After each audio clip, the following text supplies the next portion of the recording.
बस बस अब और नहीं चल सकते।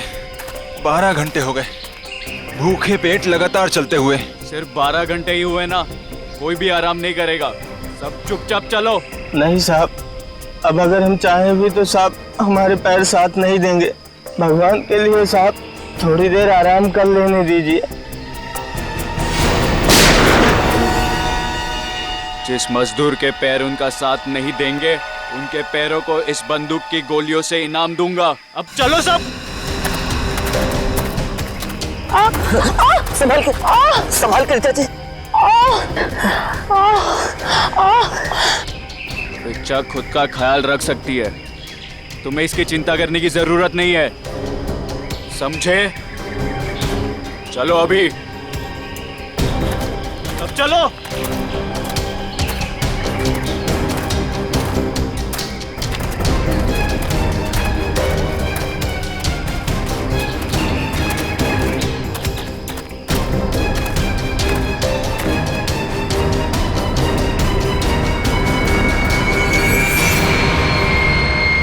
मिल गया।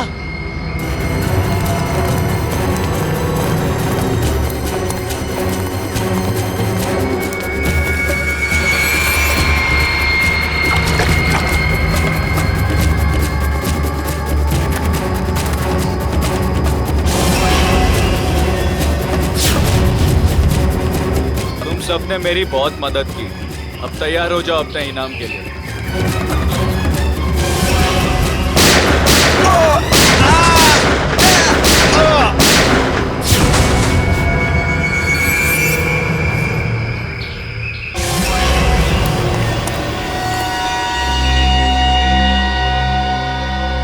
रणबीर, क्या किया तुमने ये? इन्हें इनकी वफादारी का इनाम दे दिया मैंने। ये कैसा इनाम है रणबीर? अब तुम दोनों को तुम्हारी बेवफाई की सजा दूंगा।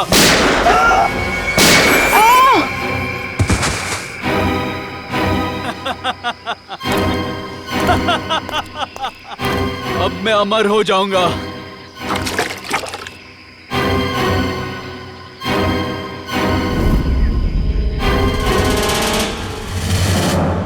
धन्यवाद दोस्तों आप सबका, जो अपना कीमती वक्त निकाल कर यहाँ आए और दिल खोलकर सामान खरीद कर इस नीलामी को कामयाब बनाया।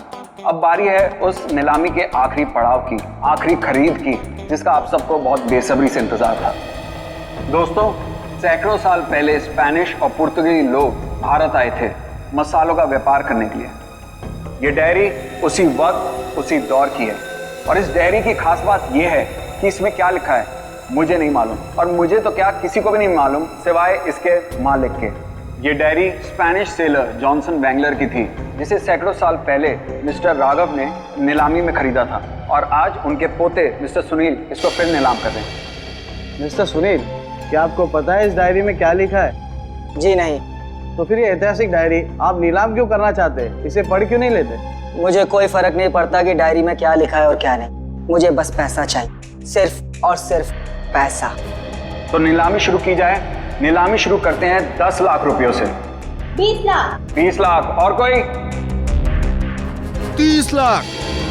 30 लाख। वाह साहब। और आपसे ज्यादा कोई है? 30 लाख से ज्यादा? 40 लाख। 40 लाख। 50 लाख। अरे वाह, ये हुई असली कदरदानों वाली बात। कोई और है जो 50 लाख से ज्यादा की बोली लगाएगा? 50 लाख 1, 50 लाख 2, 1 करोड़। वाह साहब, इसे कहते हैं असली कदरदान, जो लाखों की चीज करोड़ों तक पहुंचा दे। 1 करोड़ 1, 1 करोड़ 2, अरे 1 करोड़ 3। 1 करोड़ का चेक मैंने पहले ही आपके ऑफिस में जमा कर दिया है। ये डायरी अगले 1 घंटे में मेरे घर पहुंच जानी चाहिए।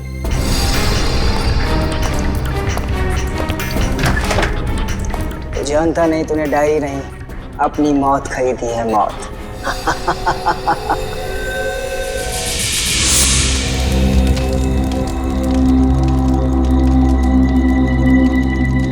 ओह नो, मेरा पानी खत्म हो गया। गाइस, तुम लोग पास पानी है क्या? अरे यार, मेरा पानी तो शाम को ही खत्म हो गया था। अरे तो बताना था ना, ढाबे पे भर लेते। ऐसे ही सो जाओ ना यार, कल सुबह तक की तो बात है। यार प्यासे रहता हूँ, मुझे डरावने सपने आते हैं। अनिकेत, ये डरावने सपने और प्यास का क्या कनेक्शन है भाई दवे? पता नहीं, पर मुझे पानी पीना है यार। तू सुधरेगा नहीं, सो जा। यार तुम लोग तीनों के तीनों कुंभकर्ण।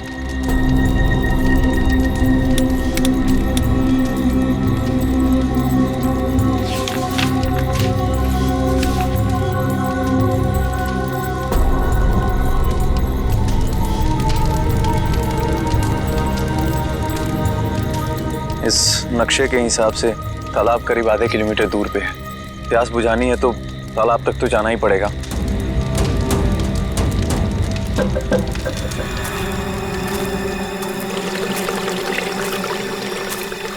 ये पानी की आवाज आ रही है, लगता है तालाब कहीं आसपास में ही है। और ये नक्शा भी यही बता रहा है कि तालाब पास में है।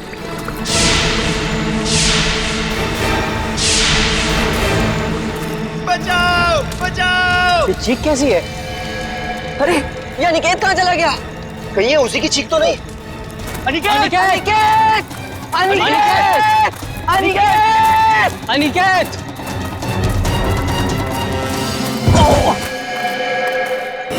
अनिकेत!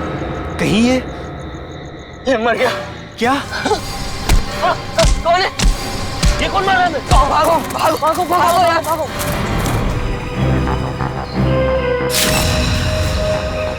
सर तो किसी भारी चीज से वार किया गया है। कैसे हुआ ये सब? सर कल रात अनिकेत बाहर आया पानी पीने, उसी दौरान किसी ने इसकी जान ले ली। और तो और सर हमारे साथ भी हाथापाई हुई। कितने लोग थे? सर अंधेरा काफी था, अचानक हमला हुआ और ठीक से कुछ मालूम नहीं पड़ा सर। सर हमारा एक साथी पूरब भी अब कल रात से नहीं मिल रहा। कल रात वो हमसे बिछड़ गया और मुझे तो डर है कि कहीं अनिकेत की तरह उन लोगों ने पूरब को भी। घबराओ नहीं, हम लोग पूरब को जल्दी ढूंढ लेंगे। चलो ढूंढो, देखो कुछ मिलता है क्या।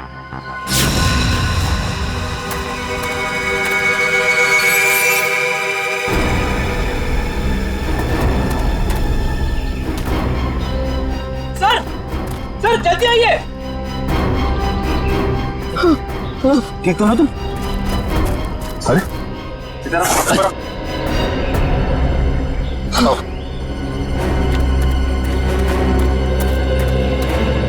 Suresh, yes sir. इधर आइए। पूरब तू ठीक तो है ना? आप लोग ये बताइए कि किसी पे शक है आप लोगों को? सर शायद ये उस बाइक वाले का काम है। बाइक वाला? कौन कौन बाइक वाला? सर वही बाइक वाला जिसने कल शाम हम सबको धमकी दी थी। कल की बात याद है तुम लोगों को? ये सबसे ज्यादा पंगे करता है। ये कौन है? क्या बात है बॉस, कुछ चाहिए क्या? हाँ चाहिए, मुझे चाहिए कि तुम सब लोग सुरक्षित रहो। सुरक्षित? ये इलाका बहुत खतरनाक है, अपने अपने घर लौट जाओ, उसी में तुम सबकी भलाई है। वो हमें धमकी दे रहा है। धमकी समझो, विनती समझो या फिर चेतावनी, जो समझना है समझ लो। मेरा फर्ज था तुम्हें सचेत करना, जो मैंने कर दिया। अब अगर मौत के मुंह में जाने का इतना ही शौक है तो खुशी से जाओ।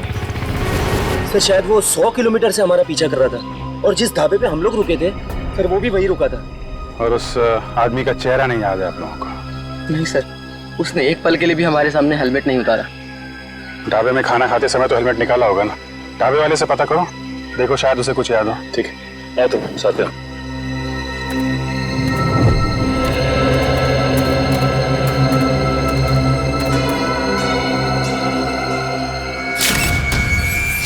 खून? खून की बूंदें? मतलब कोई जख्मी आदमी भागा यहाँ से? सर लेकिन खून बहुत ज्यादा नहीं है, जो भी है उसे ज्यादा चोट नहीं आई होगी। सर ये देखिए घसीटने के निशान हैं। मतलब उन दोस्तों के अलावा कोई और आदमी भी था जिसको उन मुजरिमों ने मारा और फिर उसे घसीटते हुए यहाँ से ले गए? सर ये रास्ता तो सीधा मेन रोड की तरफ जाता है। इसका मतलब जो भी गुनहगार था उसे इस जंगल और रास्ते का पूरा ज्ञान था। हाँ, तभी तो रात के अंधेरे में भी यहाँ पहुँचने में कोई गलती नहीं की उन लोगों ने। ये टायर के निशान, ये तो किसी बड़ी गाड़ी के लगते हैं।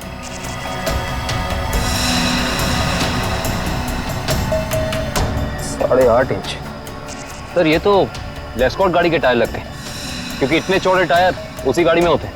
मतलब वो मुजरिम कार में बैठ के भागे, फिर वो बाइक वाला? वो तो कार में बैठ के आया नहीं होगा, नहीं तो हेलमेट क्यों लगाता है। एक काम करो, आगे जो टोल नाका है वहां जाके पता करो ये लेस्कॉट गाड़ी वहां से गुजरी है क्या। जी सर। तब तक मैं यहाँ देखता हूँ कुछ और मिलता है क्या।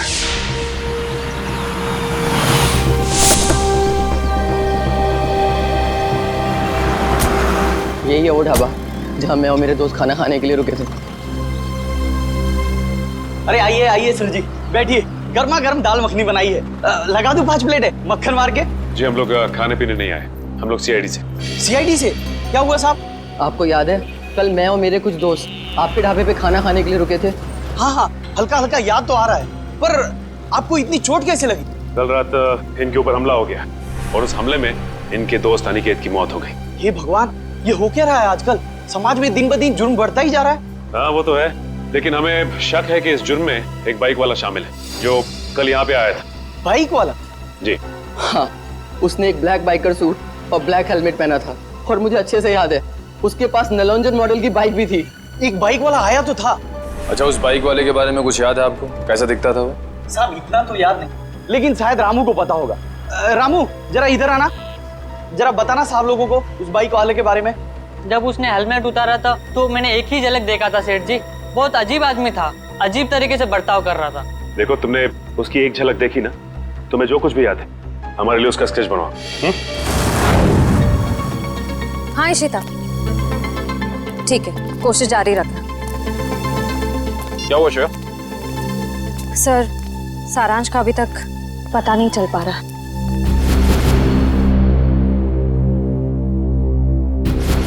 हमें सारांश जरूर मिल जाएगा। अगर वो गाड़ी इस रास्ते से गई है तो इस टोल नाके से जरूर गुजरी होगी। सही कह रहे हैं। अरे भाई साहब, यहाँ कल रात में 3 बजे के आसपास कोई लेस्कॉट गाड़ी निकली है यहाँ से? पता नहीं सर, मेरी तो दिन की शिफ्ट होती है, रात की शिफ्ट वाला शाम को आएगा। भाई साहब, ये जो सीसीटीवी कैमरा लगा है ये तो 24 घंटे ऑन रहता है ना? जी हाँ सर। इसकी फुटेज देख सकते हैं फिर आप? हम लोग सीआईडी से। हाँ हाँ, देख सकते हैं। आइए।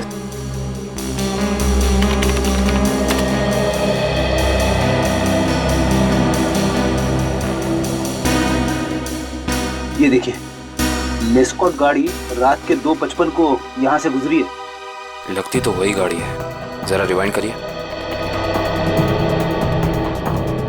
एक मिनट पॉज कीजिए।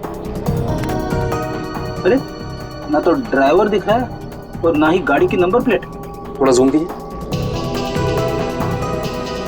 ये क्या लिखा है? Car on rent. Car on rent? Sir, ध्वनि नगर में कार ऑन रेंट नाम की कंपनी है। कहीं ये गाड़ी वहीं से किराए पे तो नहीं ली गई थी? सर, ये रहा स्केच। बन गया स्केच? यही वो आदमी? हाँ साहब, ऐसा ही कुछ दिखता था वो। ठीक है, आसपास की दुकानों से पता करते हैं, किसी ना किसी ने तो जरूर देखा होगा उसे। भाई साहब, इस स्केच को ध्यान से देखो। इस आदमी को पहचानते हो? नहीं देखा इसको इससे पहले। साहब, बुरा ना मानो तो ये फोटो मैं देख सकता हूँ? अरे काका, इसमें बुरा मानने की क्या बात है? देखिए।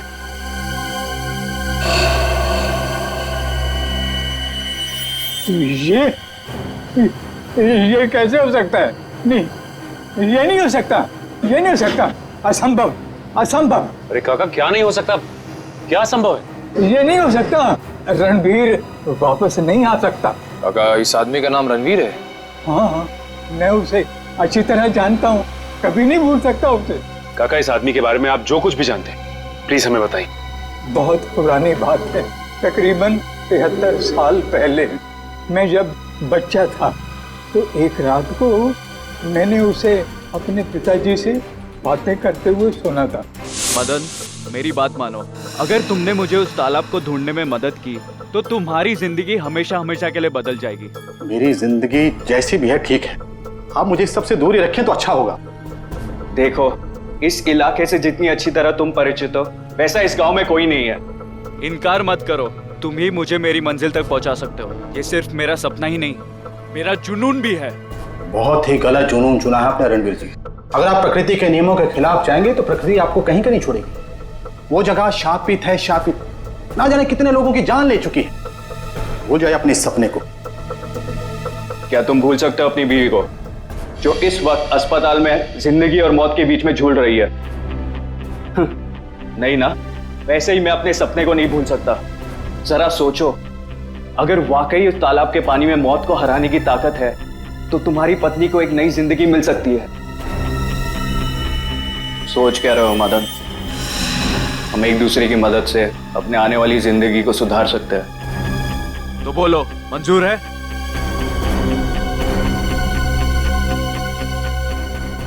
ये कैसे हो सकता है काका? आपके कहने के मुताबिक आज से 73 साल पहले यानी कि 1941 में ये आदमी जैसा दिखता था आज भी वैसा ही दिखता है। हाँ, तभी तो मैंने कहा था असंभव, ये अजूबा कैसे हो सकता है? और इसी की वजह से तो मैंने अपने पिताजी को खोया था। इसकी वजह से आपने अपने पिता को खोया? हाँ, ये मेरे पिताजी को बहकाकर एक तालाब पे लेकर गए थे। बोले उस तालाब का पानी पीने से आदमी हमेशा के लिए अमर हो जाता है और उसकी उम्र आगे बढ़ने से रुक जाती है।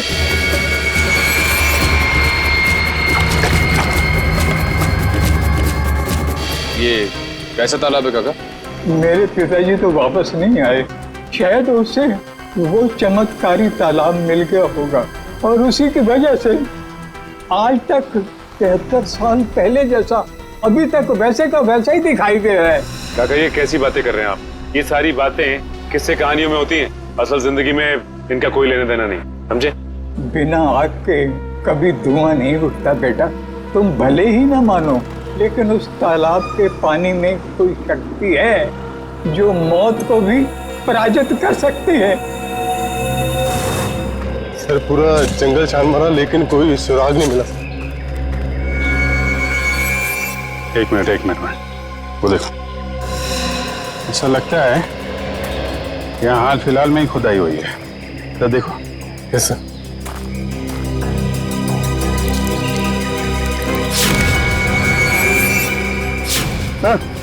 यहाँ पे कुछ है सर।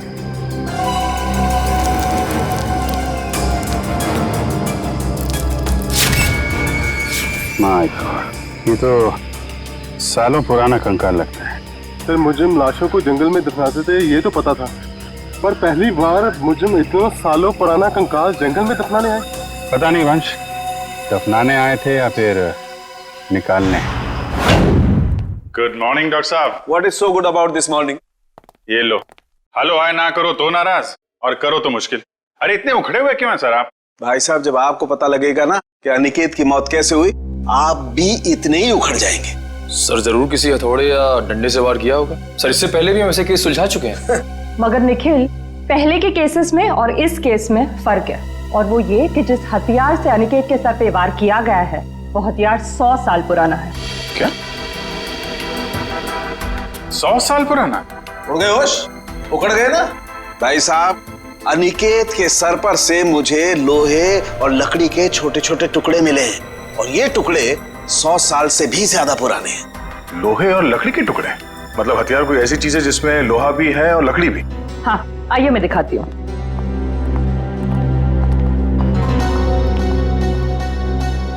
ये देखिए, कुछ इस तरह। मगर सर इतना पुराना हथियार खूनी के हाथ लगा कहाँ से? शायद दादा परदादा के जमाने से घर पे रखा होगा, अब निकाला है काम के लिए। और अगर मैं कहूं कि ये कंकाल जो आप लोग लेके आए हैं, ये कंकाल भी 100 साल से ज्यादा पुराना है, तो मतलब कितना पुराना है ये कंकाल? जिस तरह वो हथियार 100 साल पुराना है, ठीक उसी तरह ये कंकाल भी 100 साल पुराना है। मतलब ये मरने वाला भी अंग्रेजों के जमाने का है? अंग्रेजों के जमाने का नहीं है, अंग्रेज ही है। जी हाँ, इसकी हड्डियां हमें ये बताती है कि ये शख्स कोई यूरोपियन है, एशियन नहीं है। 100 साल पुराना हथियार और 100 साल पुराना मुर्दा, वो भी विदेशी। आज के जमाने में किसी को इसमें क्या दिलचस्पी हो सकती है? इस फोटो को ध्यान से देखिए। ये सफेद रंग की लेस्कॉट गाड़ी आप ही के यहाँ से किराए पे ली गई थी? माफ कीजिए सर, इस फोटो में कार की नंबर प्लेट नहीं दिख रही है, इसलिए बता पाना मुश्किल है कि कार किसने किराए पर ली थी। अरे भाई कमाल करते आप, है तो आप ही की कंपनी की गाड़ी ना, नंबर प्लेट ना सही कुछ और देख के पहचान लीजिए। सर 100 से ज्यादा गाड़ियां हैं हमारी कंपनी में और इसी मॉडल इसी रंग की करीब 20 गाड़ियां हैं। सर इस तरह बता पाना मुमकिन नहीं है। तो आप एक काम कीजिए, आप हमें ये बताइए कि ऐसी सफेद रंग की लेस्कॉट गाड़ी कितने लोगों ने पिछले एक हफ्ते में किराए पे ली है यहाँ से? 1 मिनट सर।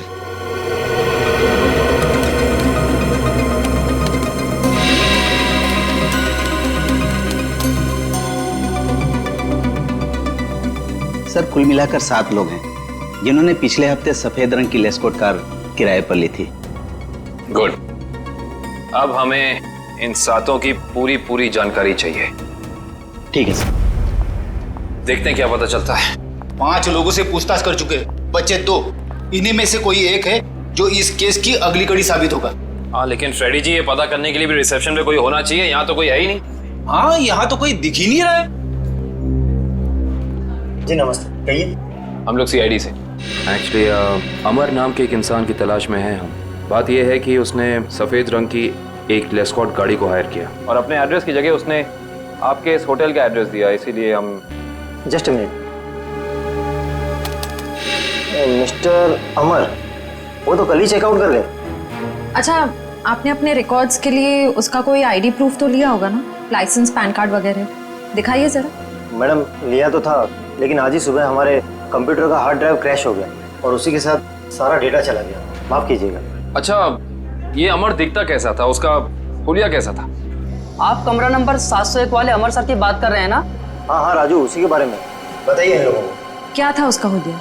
कद यही कोई 5.5 फुट लंबा और हाँ, छोटे छोटे बाल और आंखों का रंग काला था। कद 5.5 फीट, छोटे बाल। इसका मतलब CCTV फुटेज में जो हमें इंसान दिखा था वो अमर नहीं हो सकता, क्योंकि वो लंबा था और उसके बाल भी छोटे नहीं थे। अच्छा, ये अमर से कोई मिलने आया था उसके कमरे में यहाँ पे? हाँ साहब, 2 लोग मिलने आए थे।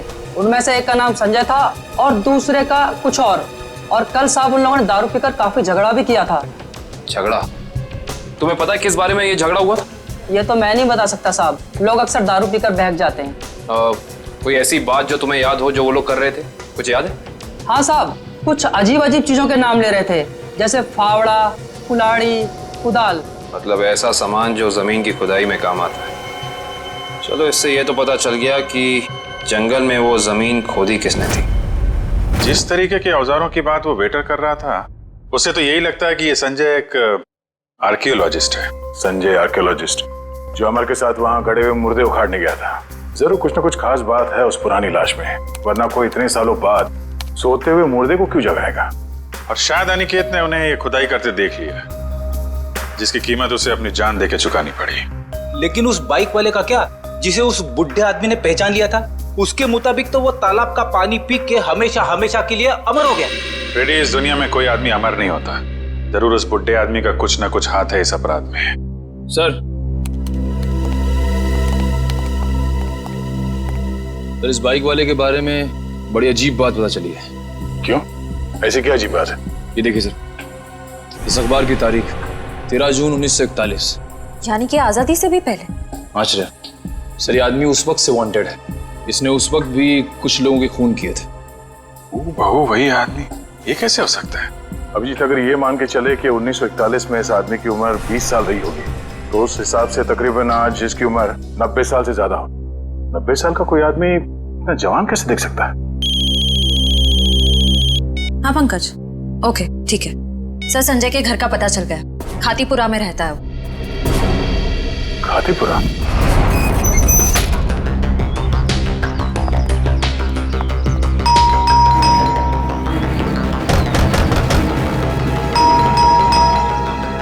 लगता है संजय को हमारे यहाँ आने की खबर लग गई होगी, इसीलिए भाग गया होगा। भाग कर जाएगा कहाँ?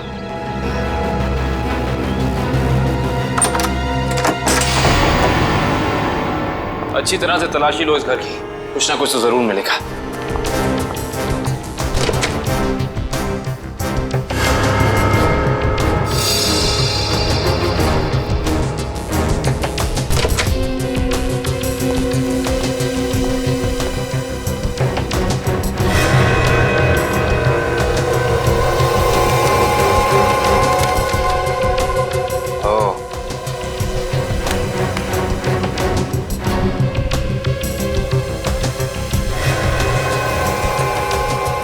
सर, आश्रया, सर ये देखिए, संजय का पासपोर्ट। इस पे काफी सारे देशों के वीजाज लगे हैं। तो लगता है इस भाई साहब को सैर सपाटे का बहुत शौक था। ये देखो श्रेया, इसकी चेकबुक की डिटेल से साफ साफ पता चल रहा है कि इस इंसान ने करोड़ों रुपए खर्च किए हैं म्यूजियम्स और नीलामियों से सामान खरीदने में। देखो, इसका मतलब संजय बहुत अमीर है और आर्ट में काफी दिलचस्पी रखता है। अब इसे ये दिलचस्पी आर्ट में है या किसी खास चीज में, ये तो वक्त ही बताएगा। लेकिन एक बात तो तय है, ये संजय किसी की तलाश में है, कोई ऐसी चीज जो इसे दुनिया के कोने कोने में ले जा रही है, हर म्यूजियम, हर बड़ी नीलामी तक। सर, हाँ, अलमारी में से ये डायरी मिली है, छुपा के रखी हुई थी। दिखने में तो ये कोई ऐतिहासिक डायरी लगती है। कुछ तो खास बात है इस डायरी में, काफी नायाब और अलग किस्म की डायरी है ये। सर, शायद संजय ने इस डायरी को किसी नीलामी में खरीदा होगा। अभी पता चल जाएगा, जरा हाथ लगाइए। ओह, तो ये उसी स्पेनिश शिप के कैप्टन की डायरी है जो अपनी हर यात्रा के बारे में अपनी डायरी में लिखा करता था। ये वही डायरी है। इसका मतलब इस डायरी में उस रहस्यमय तालाब के बारे में भी जरूर लिखा होगा। सर, इसका मतलब संजय भी उस रहस्यमय तालाब को ढूंढ रहा था, इसलिए उसने ये सारा सामान खरीदा। हो सकता है श्रेया, लेकिन अगर ये वही डायरी है तो उस रहस्यमय तालाब का नक्शा, कोई मैप, कोई जरिया जरूर होना चाहिए इसमें।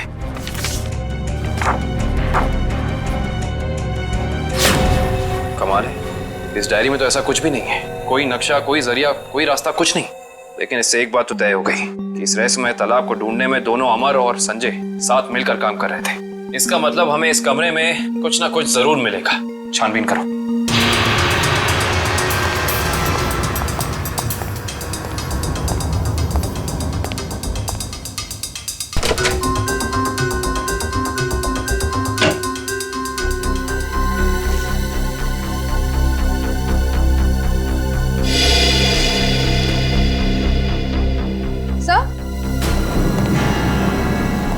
ये देखिए, क्या बता? संजय ने अपने सारे पुराने सामानों की कार्बन डेटिंग करवाई है, किसी डॉक्टर वीरेन से।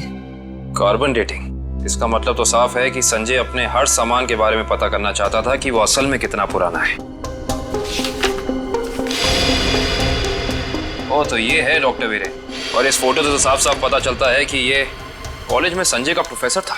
ओह, तो फिर इस वीरेन का भी हाथ हो सकता है अमर के साथ साथ संजय की मदद करने में। डॉक्टर वीरेन। इस वक्त कौन आ गया?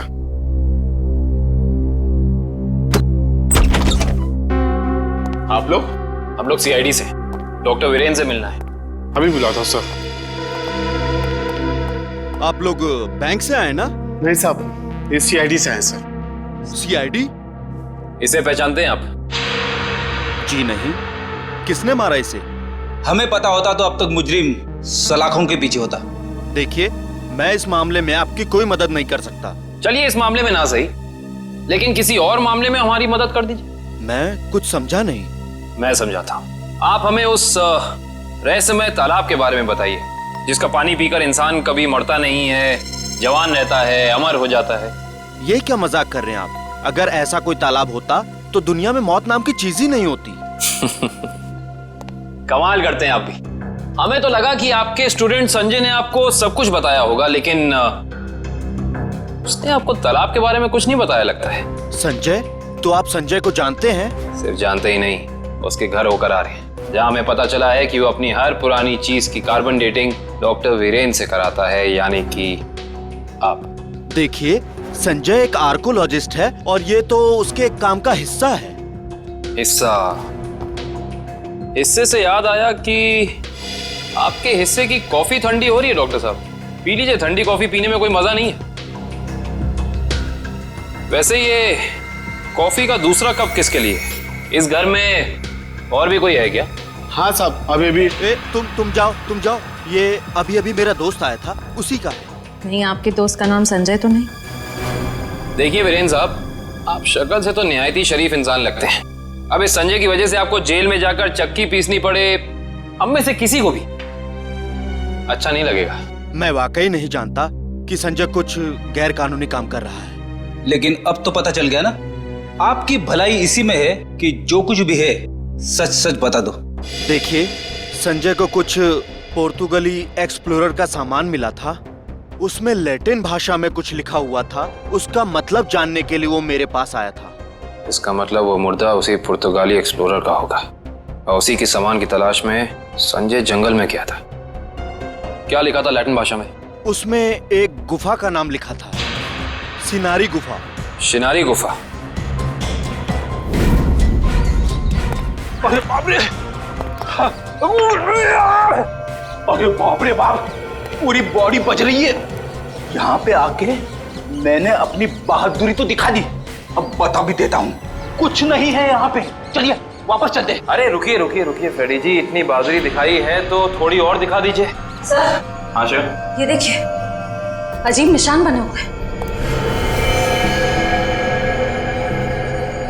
अरे यहाँ पे भी है, हर दीवार पे। कहीं ये निशान उसी पुर्तगाली एक्सप्लोरर तो नहीं बनाए?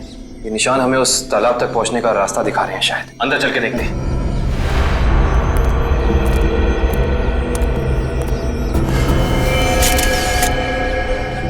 दो लाशें।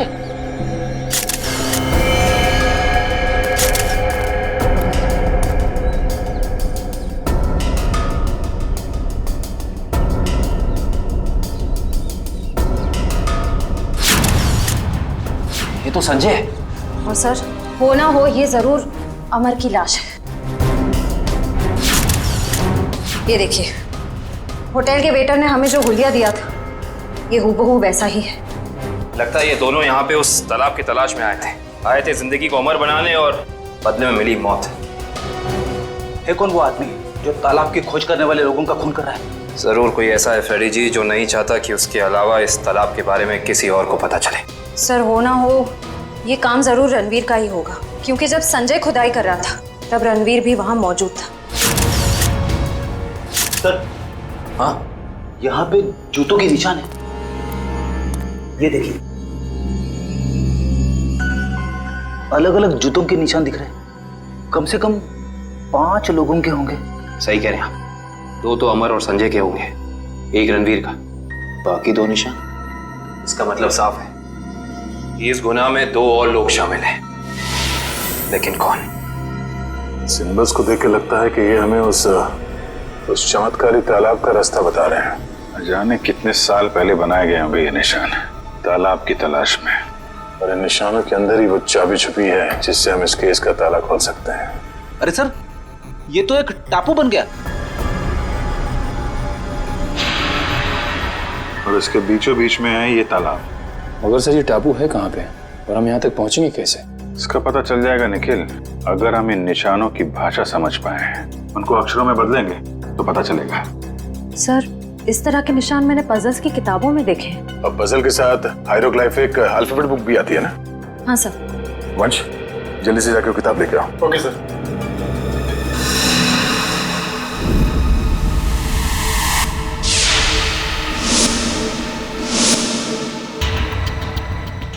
इस किताब में जो अक्षर दिए गए हैं उसके हिसाब से तो ये बन रहा है ANDAVIA, अंदाविया। अंदाविया? चलो जरा इंटरनेट पे चेक करो, अंदाविया टापू जैसी कोई जगह है क्या? सर, ये देखिए, ये अंदाविया नाम का टापू भारत के दक्षिणी दिशा में, यानी कि इंडियन ओशन में। मगर सर, यहाँ लिखा है कि ये टापू बिल्कुल खाली है, यहाँ कोई नहीं रहता। और इस टापू का मौसम और वातावरण रहने के अनुकूल नहीं है। अब समझ में आया कि किसी को ये चमत्कारी तालाब मिला कैसे नहीं। तो इस केस का अंत इस अंदाविया टापू में ही होगा।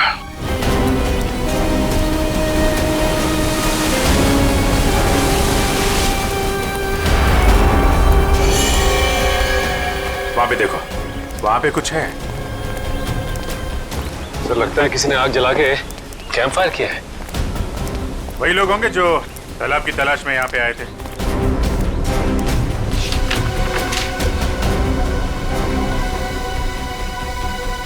इस मैप के हिसाब से तो उत्तर दिशा में करीब 7 किलोमीटर अंदर है वो तालाब।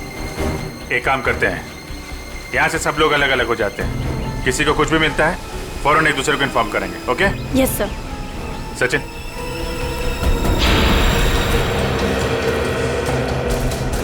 ये देखिए सर, जगह जगह पेड़ों पे कुल्हाड़ी के निशान। जो लोग तालाब की तलाश में इधर गए होंगे ना, उन लोगों ने लगाया होगा रास्ता पहचानने के लिए।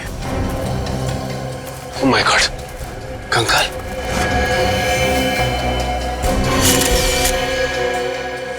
न जाने कितने साल पुराना मुर्दा है ये।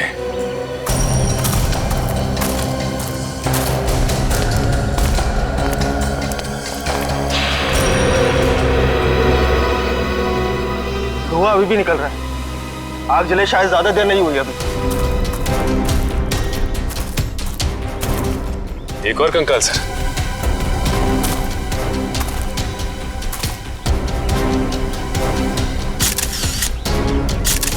सर, जिंदगी देने वाले तालाब ने न जाने कितने लोगों की जानें ले ली है। जिंदगी तालाब नहीं ले रहा है सचिन, कोई इंसान ले रहा है जिसका कोई ना कोई राज जुड़ा है उस तालाब के साथ।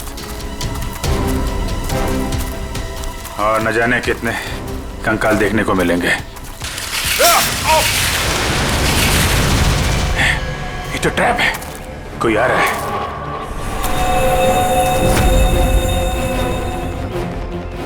ये तो रणवीर है। रणवीर,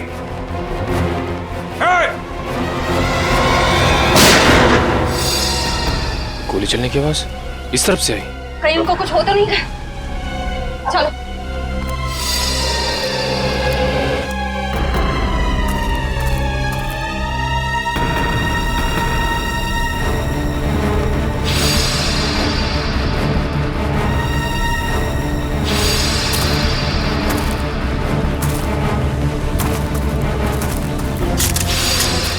घबराइए मत, मैं आप पे गोली नहीं, मैंने इस पे चलाई थी जो आपको मारना चाहता था। तुम रणवीर हो ना? रणवीर तो मेरे दादाजी का नाम था। मैं आकाश हूँ। आकाश, तुम्हारी शक्ल बिल्कुल तुम्हारे दादाजी से मिलती है। हाँ, ये बात पहले कई लोग बोल चुके हैं मुझे। मगर तुम अपने दादाजी की तरीके से चमत्कारी तालाब के चक्कर में कैसे पड़ गए? 2 महीने पहले मैं ये देश में भी नहीं था, यूएस में लॉ की पढ़ाई कर रहा था कि अचानक मेरी मुलाकात संजय से हुई। वो इस तालाब और मेरे परिवार के संबंधित कुछ जानकारी चाहता था। अच्छा, तो तुमने संजय को अपने दादाजी के बारे में बताया? हाँ, मगर मुझे कोई अंदाजा नहीं था कि ये तालाब कहाँ है। और संजय से बात करके मेरी उत्सुकता भी बढ़ गई। और इसलिए तुम इंडिया चले आए ताकि संजय पे नजर रख सको और उस तालाब तक पहुंच सको जिसके चक्कर में तुम्हारे दादाजी यहाँ आए थे। हाँ, और इस राज तक भी पहुंच सकूं कि मेरे दादाजी उस तालाब के तलाश से वापस लौटे क्यों नहीं। अच्छा, क्या संजय को वाकई लगता था कि उस तालाब में कोई चमत्कारी शक्ति? नहीं, वो चमत्कारी शक्ति के पीछे नहीं था सर, वो खजाने के पीछे था जो अंग्रेजों के जमाने से वहाँ पे दबा पड़ा है। किस खजाने की बात कर रहे थे? सालों पहले स्पेन देश से एक ट्रेजर शिप आई थी इस टापू पर तालाब की तलाश में। अच्छा, उस शिप के कप्तान की डायरी संजय के घर से मिली थी ना? हाँ, उसी डायरी से उसे खजाने के बारे में पता चला और कुछ महीनों बाद वो शिप समुंदर में डूब गई। मगर शिप में जो खजाना था वो गोताखोरों को नीचे नहीं मिला। मतलब उस शिप के किसी आदमी ने शिप डूबने से पहले उस खजाने को यहीं इस टापू में कहीं छुपा दिया है। हाँ, और संजय को उस खजाने की तलाश थी, ना कि किसी चमत्कारी पानी की। सर, आप लोग ठीक तो है ना? हाँ, हम लोग ठीक हैं। गोली की आवाज सुन के लगा कि कुछ खतरा है यहाँ पे। खतरा अभी टला नहीं निकल। कुछ लोग हैं यहाँ जो खजाने की तलाश में मरने मारने पे उतारू हो गए हैं। सर, तालाब तो मिल गया लेकिन ये तो सूखा हुआ है। लोगों को अमर बनाने वाला तालाब आज वही सूख गया है।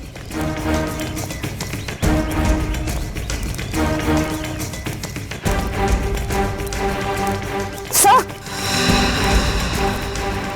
सोने का सिक्का? सोने का सिक्का? मतलब खजाना था यहाँ पे? सर, इसका मतलब वो आदमी खजाना लेके ये लोग इस तरफ से निकल गए बाहर। सर, ये रास्ता तो टापू के दूसरे हिस्से जाता है।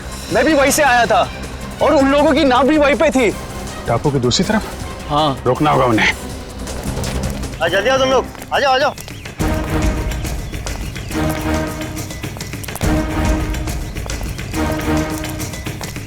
बस बस बस, खजाना यहीं रख दो, बाकी की जिम्मेदारी सीआईडी की है।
तो तुम हो इस खेल के खिलाड़ी।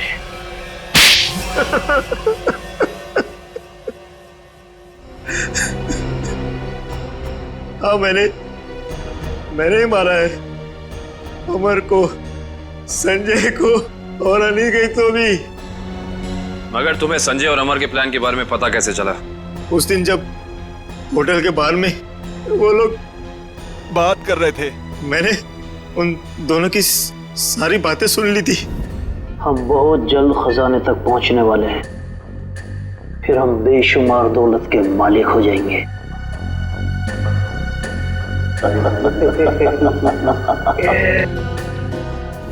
ओह, तो उन दोनों का पीछा करते करते तुम वहां जंगल तक पहुंच गए। हाँ, अमर और संजय वहां खुदाई कर रहे थे। मैं अपने आदमियों के साथ वहां पहुंच गया और अमर की खुद पिटाई की।